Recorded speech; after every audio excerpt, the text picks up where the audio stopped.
진짜 제가 그 말 틀린 말이 아니라서 뭐라 할 수는 없겠지만 딱 제 코멘트 하나 정도는 이거예요. 멋이 없잖아요.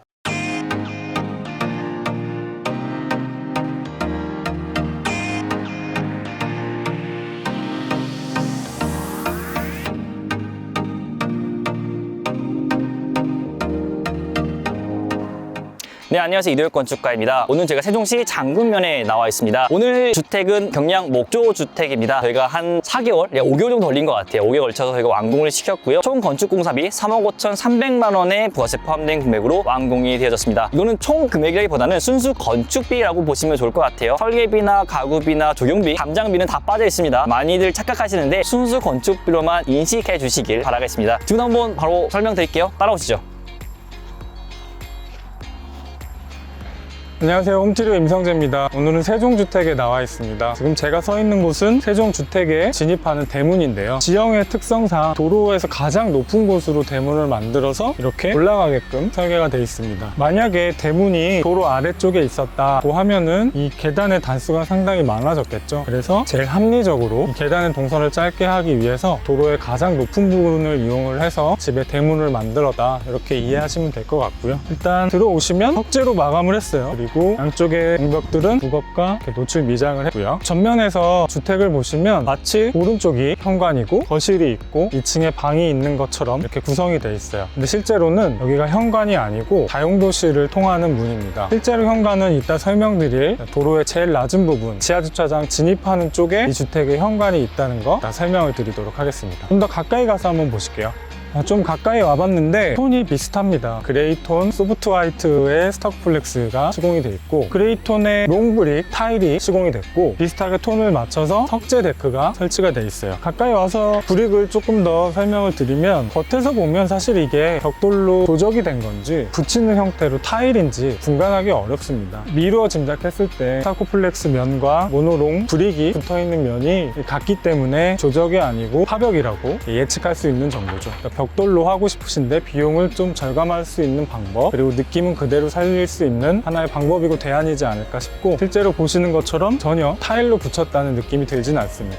이게 코너도 마찬가지로 코너석들이 따로 있어서 이렇게 조적을 한 것 같아요. 느낌이 그렇습니다. 그래서 앞으로 주택을 설계를 받으시거나 시공하시는 분들은 이 재료에 대해서 한번 참고를 해보시면 좋을 것 같습니다. 그리고 처마 밑으로 이렇게 디자인상으로 보면 여기가 마치 현관일 것 같아요. 근데 실제로 현관이었으면 포치가 조금 더 길게 있으면 편했겠지만 실제로는 현관이 아니기 때문에 포치가 그렇게 길게 나오진 않았어요. 그래서 한 처마 정도 1m 이내일 것 같아요. 한 900 정도 사이즈로 돼 보이고요. 현관처럼 디자인을 해서 주택의 도로 쪽에서 보는 전면의 뷰가 이렇게 어색하지 않게, 만약에 보통의 다용도실 문이었다고 하면 일반적인 방화도어, 철문 같은 느낌이 됐겠지만 그래도 조금은 신경을 써서 도어를 설치를 하고 게이트까지 설치를 해서 다용도실이지만 마치 현관처럼 쓸 수도 있는 형태로 구성을 했습니다. 자, 이제 집의 전면인데요. 전면을 보시면 아까 설명드렸던 롱브릭 타일 옆에 창문 주위로 이렇게 몰딩이 돼 있어요. 이 몰딩이 두 가지 역할 정도를 할 수 있을 것 같은데요. 실제로 이 롱브릭 형태로 창문 주위를 마감하려다 보면 사실 마감이 까다롭습니다. 그리고 누수의 위험도 자칫 잘못 시공하면 생길 수 있고요. 그래서 최대한 안전한 방법으로 창 주변을 몰딩을 해서 물 끊기와 더불어서 누수에 대한 위험도 줄이는 방법으로 시공이 되어 있다는 거 참고를 해주시면 되고, 그리고 이런 몰딩이 집의 느낌을 좀 다르게 가져가기도 해요. 마찬가지로 이 창 주변도 몰딩이 돌아갔어요. 이것도 창 주변의 롱브릭 타일의 마감을 조금 더 쉽게, 그다음에 안전하게 하기 위한 재료 분리의 일환이다. 그리고 디자인을 잡는데 어떤 요소가 될 수 있다. 이 정도로 생각을 해주시면 될 것 같고요. 마찬가지로 거실 파티오 창 주변도 똑같이 이렇게 몰딩이 돼 있어요.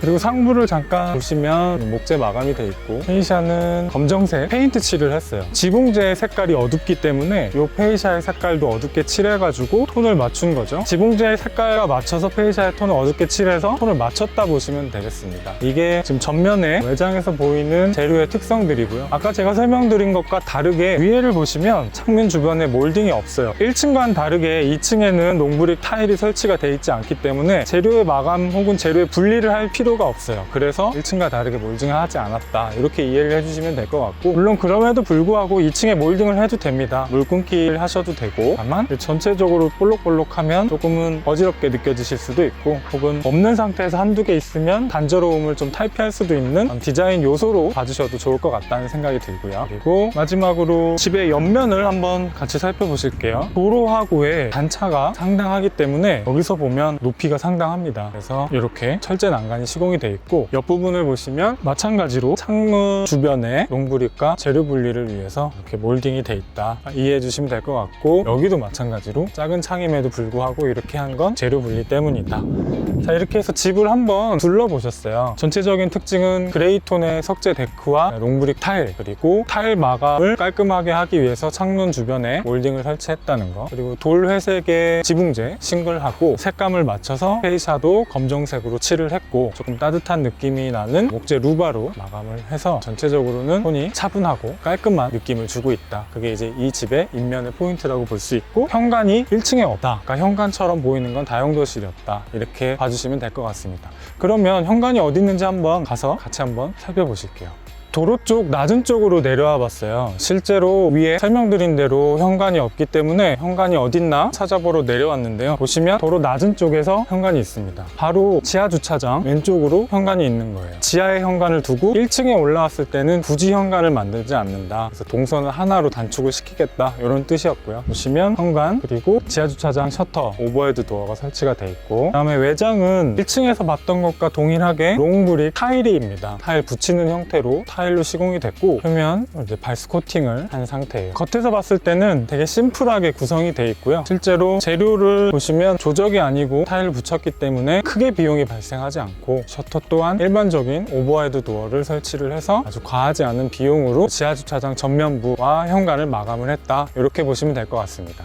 네, 안녕하세요. 홈트리오의 정다운 건축가입니다. 자, 오늘은 세종시 장군면 1층과 지하층을 찍어보려 하는데요. 사실 지하층이라기보다 집에서는 지하층이지만 실제 도로에서 봤을 때는 지층입니다. 그래서 1층과 같은 지하층이라서 상당히 활용도가 높고 사용 빈도라든지 차가 진출입에 대해서 굉장히 편리하다는 점이 이 집의 장점이에요. 그래서 이렇게 오버헤드 도어가 설치돼 있고, 지하주차장이 한 대로서 아담하지만 창고로서의 기능, 그리고 이 내부에서 열어놨을 때 건축주님께서 뭐 유틸리티 하실 수 있는 어떤 생활들을 여기서도 누릴 수 있다는 점이 굉장히 장점이고, 마당과의 연계성이 상당히 좋습니다. 마당에서 바로 내려올 수는 없겠지만 차의 짐들을 가지고 정문으로 바로 이렇게 들어갈 수 있기 때문에, 집 위에 있을 때 마당에서의 문은 위에 올라가서 다시 설명하겠지만 다용도실 문으로서 굉장히 독특하게 설계가 돼 있어요. 이 지형을 굉장히 많이 건축주님과 함께 대화를 했고, 지형에 대해서 이해도를 굉장히 높였기 때문에 이런 설계가 나왔다라고 보시면 될 것 같습니다. 이 외장이라든지 여러 가지 보여지는 소재들은 제가 이거 하나하나 설명할 정도의 어떤 신선한 제품들은 아니고, 늘상 많이 써오던 이런 롱브릭 타일들, 지하주차장 바닥이라든지 보이는 소재들은 홈트리오에서 자주 썼던 소재들이에요. 하지만 이 주택의 장점이 지형을 이용한 이 설계는 건축주님들과 굉장히 많이 대화를 했고, 그걸 도면에 표현했다라고 말씀드리고 싶습니다. 그래서 이 세종주택은 지층과 1층의 이 연관성, 그리고 높낮이, 이 레벨에 대해서 정말 재밌게 보셨으면 좋겠다라는 점이 굉장히 관건인 것 같습니다.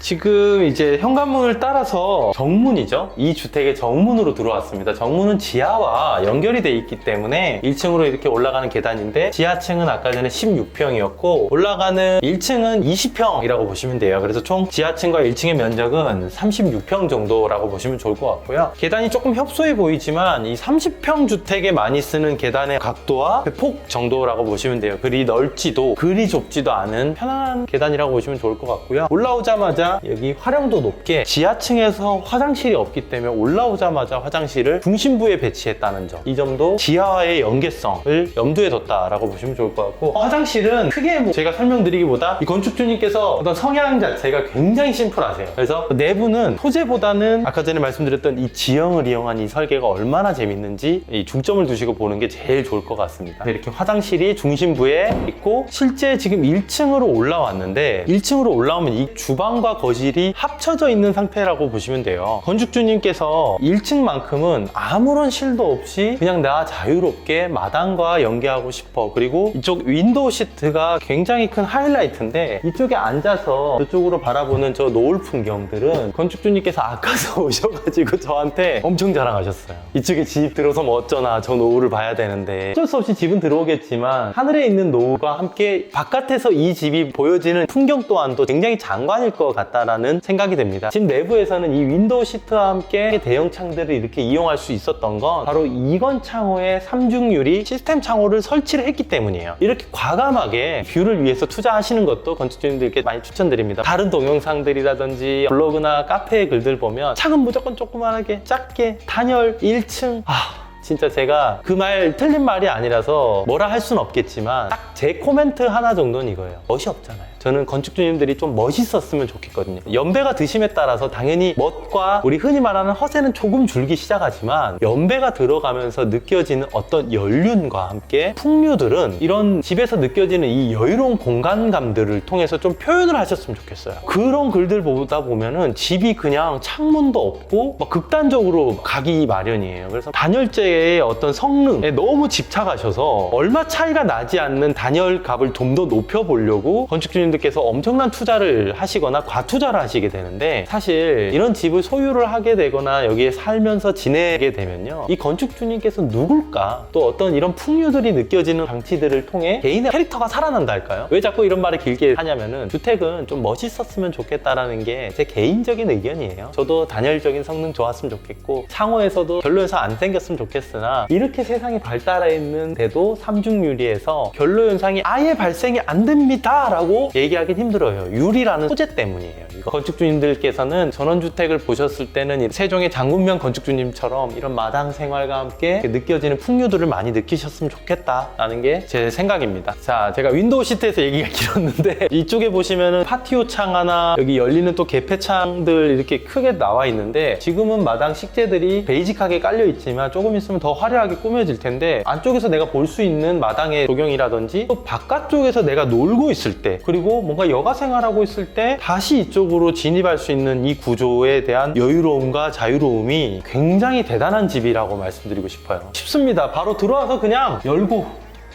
이렇게 나가시면 되는 겁니다. 정문도 있고 다용도실로 통하는 또 후문도 있겠지만 이렇게도 가능하다는 점, 3중 시스템 창호를 통해서 이런 것들이 더 과감해졌다라는 점이 건축주님들께 어필하고 싶은 저희 생각인 것 같아요. 이 창호에는 돈을 아끼지 마라. 어떤 분들은 단열재에다가 엄청 투자를 하시고 창호는 또 뭘 달아도 똑같다라고 하시는 분들이 있으세요. 감히 말씀드리는데 써보신 분들은 다르다는 걸 다 알아요. 그 디테일의 차이라든지 어떤 차음성, 그리고 차폐성, 브랜드가 주는 어떤 안락함, 브랜드에서 나오는 그 철학들이 좋은 것 같습니다. 이쪽으로 오게 되면은 주방존인데, 주방과 거실의 개념이 모호하기 때문에 그냥 카페 스타일이라고 보시면 좋을 것 같아요. 특이하게 더 좋은 걸 쓰셨거나 뭐 그런 게 아닙니다. 건축주님 성격이나 스타일이 워낙 심플하시고 모던한 걸 좋아하세요. 그리고 몇 년에 한 번씩 또 바꾸시겠죠, 이 부분들을. 그래서 이런 구조들에 대한 이해도를 보셨으면 좋겠다라는 게 이 장군면 집의 관건입니다. 이쪽 존은 또 건축주님들께서 편하게 쓸 수 있는 공간이고요. 냉장고도 들어가겠고, 이쪽에는 또 어떤 시스템류들이 들어갈 건데, 자, 이쪽으로 오게 되면 대망의 다용도실인데요. 자, 어떻게 보면 이게 정문이에요. 이쪽이 정문이에요, 정문. 집에서 정면으로 봤을 때는. 근데 건축주님들께서 전원주택의 생활 패턴상 차가 없으면 왔다 갔다 하기 힘든 구조기 때문에 무조건 차에서 올라오게 돼 있습니다. 그렇기 때문에 지하층에다가 정문을 과감히 뒀다라는 점이 건축주님들한테는 다시 한번 생각에 들게 하는 그런 장치이지 않을까 싶습니다. 무조건 정문은 1층에 있어야 된다라는 고정관념을 좀 깨보시길 바랍니다. 이쪽은 다용도실로서의 기능이 1층 문으로 나가는 기능과 함께 이 타일류들이 다 깔려 있어요. 굉장히 깔끔하게 쓸 수 있다라는 점이 되게 장점인 것 같아요. 요새는 워낙 이런 제품들이 디자인이 뛰어나졌기 때문에 이렇게 과감히 여기 놔두시더라도 이제는 와, 실용적이다. 내가 더러운 것들을 씻고 여기서 벗어서 바로 놀면 되니까, 이렇게 과감히 또 생각할 수 있는 거예요. 솔직히 말해서 손님들이 그렇게 얼마나 많이 오십니까? 365일 중에 10%인 36일 정도를 우리 집에 손님이 자고 갈까요? 그러지 않아요. 건축주님들께서 나만을 위한 설계를 한다는 것도 예비 건축주님들한테 개성 한번 꼭 부려보시라고 저희도 추천드리고 싶습니다. 자, 2층으로 올라가 보겠습니다.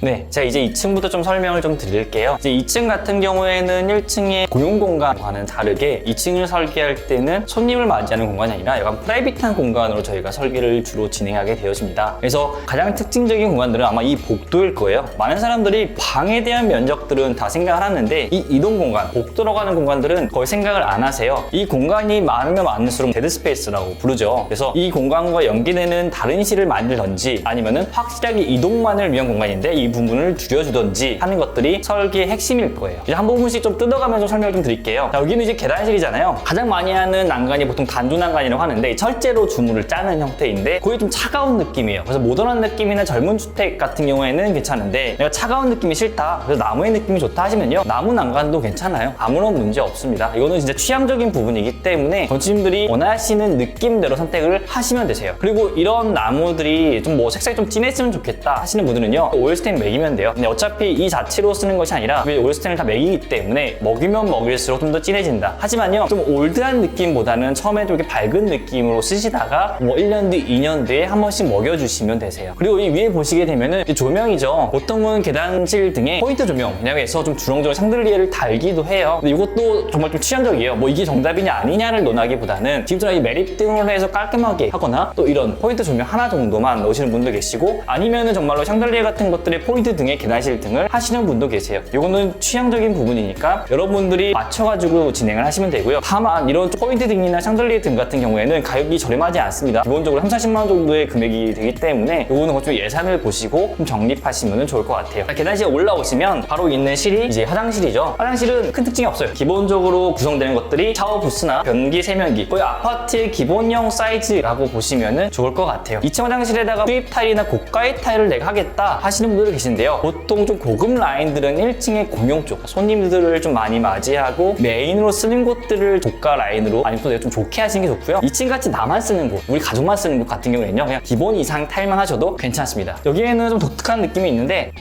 이 공간은 가족실의 개념이에요. 그래서 완전히 오픈시킬 수 있게 저희가 하연동이죠. 하연동 도어를 달았고, 이거를 열기만 해도 엄청 넓은 공간이 편하죠. 내가 뭐 잠을 잔다 하실 때는 닫아서 방처럼 구성하실 수도 있고요. 그리고 내가 그냥 열어놓고 가족실 겸 복도와 한 번에 연결된 공간을 내가 쓰고 싶어 하시게 되면은 이런 식으로 오픈시켜가지고 하실 수가 있으세요. 거의 가벽 개념이라 보시면 되고요. 이렇게 디자인 도어 같은 경우, 사연동 같은 경우는 그렇게 비싸지 않습니다. 이런 한 두세 평 정도의 공간이 좀 아깝다, 다 열어놓고 손님 왔을 때는 열어놓고 쓰고 싶다 하시는 분들은 이번 현장처럼 진행을 하시면 되세요. 지금 제가 서 있는 이 정도 공간은요, 한 3.5평에서 4평 사이가 된다라고 생각하시면 좋을 것 같아요. 이쪽 보시면은 좀 특이한 부분이 있죠. 소방관 진입창이라는 게 있어요. 이게 작년에 발효된 법규 중에 하나예요. 소방관이 바깥에 화재가 났을 때 이 창을 깨고 들어올 수 있게, 그래서 메인 도로에 접해져 있어요. 1층에는 없고요, 이 2층에 하는 창이에요. 그래서 요거는 이게 스티커가 안 예뻐요라고 하시는 분도 계신데, 이거 붙어 있어야지만 준공이 납니다. 그러니까 요거 없애면 안 됩니다. 그러니까 저희가 설계할 당시에 소방관 진입창을 정확하게 위치를 지정합니다. 이거를 내 마음대로 붙일 수 있는 것이 아니에요. 메인으로 소방관이 진입할 수 있는 라인에 붙이는 거기 때문에 이거 무조건 있어야 된다 생각해 주시면 좋을 것 같아요. 시스템 창호죠. 저희 같은 경우에는 삼중 시스템 창호를 다 쓰고 있기 때문에 이런 이제 프로젝트 창이라 불러요. 보통 아파트에 익숙해지신 분들 같은 경우에는 옆으로 아직 여는 창들을 생각하잖아요. 근데 이제 메인 창은 당연히 옆으로 완전 슬라이딩 되지만은 이런 조망창 같은 경우에는 이렇게 다 열리기보다는 메인의 조망권을 확실히 프레임 없이 무프레임으로 진행을 하고, 이런 작은 한기용 창으로만 내셔도요 충분하다는 거. 너무 많이 내가 막 이 프레임 같은 거를 가지 않으셔도 괜찮다, 이렇게 보시면 좋을 것 같아요. 이쪽으로 가볼게요. 지금 이 인터페이스죠, 메인 셋탑박스가 1층에도 있어요. 1층에도 있는데 2층에도 요즘에 많이 단 추세예요. 이거 하나 더 사서 다는데, 그 이유가 초인종 같은 걸 누르게 되면은 내가 1층에 뛰어내려갈 수가 없잖아요. 그래서 그런 거를 좀 편의성 면에서 이런 식으로 해서 더 단다, 설치한다. 이것도 많이 비싸지 않기 때문에 만약 내가 2층 생활권에 좀 많이 주목을 하고 있다, 그럼 내가 많이 생활한다 하시면요, 이런 것들도 하나쯤 2층에 더 달아놓으신 것도 편의성 면에서는 좋아요.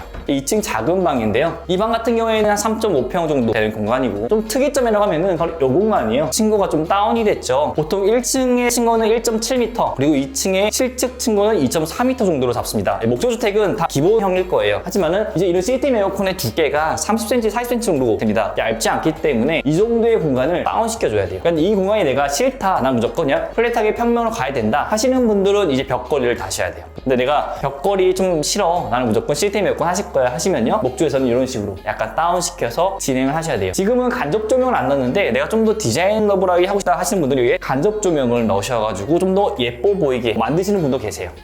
2층의 메인 안방이에요. 아직 장이 들어오기 전이에요. 이제 이쪽에는 지금 보시면 공간이 있는데, 이 공간은 지금 붙박이장이 들어올 공간이고요. 이쪽에 있을 때는 침대나 메인 안방의 가구들이 들어오는 라인업이라고 보시면 되세요. 이 집은 2층 같은 경우에는 다 시스템 에어컨이에요. 1층은 또 타워형 에어컨이에요. 이런 것들도 무조건 내가 다 시스템 할 거냐, 아니면은 내가 좀 섞어서 할 거냐 같은 것들도 여러분들의 이 집의 구조나 뭐 특징 같은 거, 마지막으로 예산 같은 걸 보시고 선정하시면 되세요. 이 옆에는 이제 드레스룸이에요. 그래서 약간 디귿자형으로 제가 감아서 구성을 해놓았고요. 여기도 아직 지금 준공 전이기 때문에 가구를 안 넣었어요. 보통 많은 사람들이 준공 전에 가구를 넣어도 되는지에 대해서 많이 문의를 하시는데, 원칙상으로는요, 좀 깐깐한 지역 건축사 같은 경우에는 가구가 들어가 있으면 이걸 지적하시는 분들이 계세요. 그래서 지금 저희가 지금 찍고 있는 이곳이 세종시인데, 세종시가 좀 깐깐합니다. 네, 좀 빡빡한 편이기 때문에 웬만하면은 기본적인 간단한 것들은 들어도 되는데, 완전히 생활권에 속해져 있는 가구 같은 경우에는 안 넣는 게 좋아요. 그래서 저희도 좀 많이 비워놨어요. 그래서 특검 받고 준공 받고 그 이후에 시공을 하고자 합니다. 마지막으로 하나만 더 체크해 드린다고 하면은, 이 주변에 보시면 이 벽 있잖아요. 이 벽이 지금 벽지예요. 근데 많은 사람들이 벽지와 도장이죠, 페인트를 바르는 것을 좀 많이 착각을 하시는데, 목조주택 같은 경우에는 벽지 마감이 기본입니다. 페인트는 다 나중에 금가버려요. 콘크리트가 아니다 보니까 3년 동안 목조가 자리를 잡아가는 과정 중에서 이 페인트가 신축성이 떨어지면서 다 크랙이 가버립니다. 이 크랙을 그래서 목조주택에서는 화자로 보지 않아요. 왜냐면 당연히 생기는 거기 때문에. 그래서 기본적으로 목조주택을 선택한다 하시면은 벽지가 기본 마감이고요. 3년 뒤에 내가 원하는 뭐 벽지를 뜯고 도장을 하시든 뭐라든 자유롭게 하시면 되세요. 그러니까 너무 막 도장, 뭐 친환경 도장, 뭐 페인트 이런 것들요 많이 고민하지 마세요. 그냥 목조주택은 벽지한다. 그리고 콘크리트 하시는 분들 정도만 도장이나 페인트 하시는데, 그것도 뭐 크랙이 뭐 안 간다고 하기 좀 어려워요. 네, 그러니까 크랙 가는 거 너무 민감해 하지 마시고요. 콘크리트는 해도 된다, 목조는 하지만 안 된다 정도로 좀 정리를 하시면 좋을 것 같아요. 저희 세종시 영상은 여기까지입니다. 아마도 이 세종시 장군면, 최근에 이 단지가 좀 많이 활성화되면서 집을 문의하시는 분들이 많이 계셨어요. 저희가 짓고 있는 도중에서도 많이 저희한테 좀 문의를 하시고 구경 오시는 분들이 계셨는데, 이 집을 보시면서 저 정도 좀 작은 땅에 또 작은 건폐율에 이런 느낌으로 집을 지을 수 있구나, 실내 면적이 내가 생각한 것만큼 뭐 나올 수 있겠구나 같은 것들을 많이 얻어 가셨으면 좋겠습니다. 네, 오늘 영상은 여기까지입니다. 다음 영상에서도 제가 알차고 재미있는 내용으로 찾아뵙도록 하겠습니다. 감사합니다. 네, 이 영상이 도움이 되셨다면 구독과 좋아요 눌러주세요.